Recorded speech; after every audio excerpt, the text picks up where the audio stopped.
Bonga, Barrister. Power. Audience. Hello. Remove your hand. So, millions of us in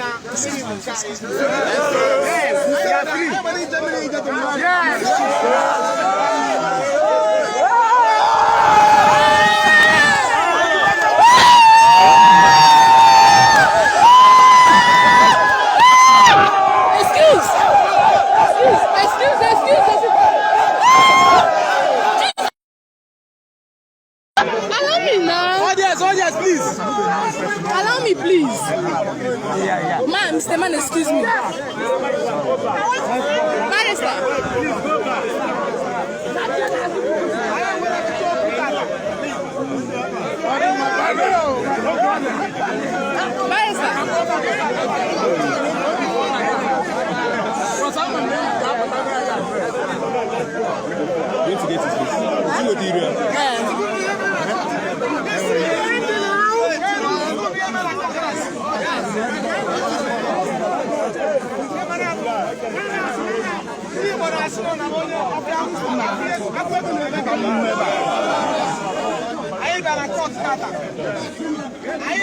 Going to get his face. Yes. But I have also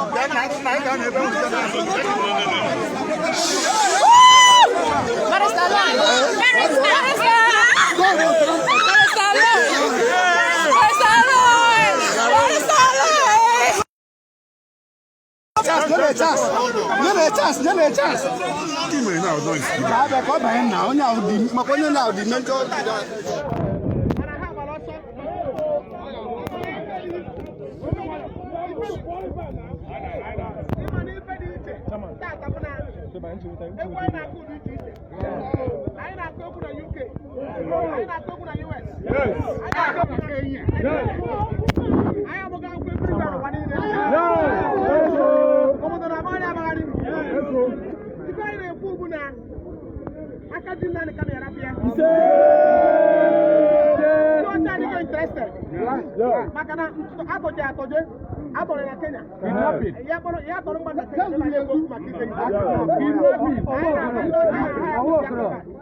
I got that every I have for her. I want to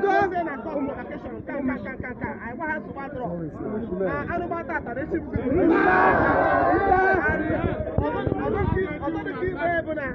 Why can I say a but I let you. I wasn't keep time for a line. I left your rabbi. I want to have a look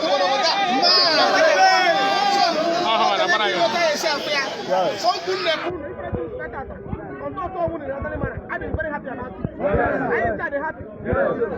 I ain't wanna. Oh, when I told you, I ain't here for kind of stand application now. What I application with the Saka. So I ain't here. I come on you. But I ain't not sure what I ain't with Mary.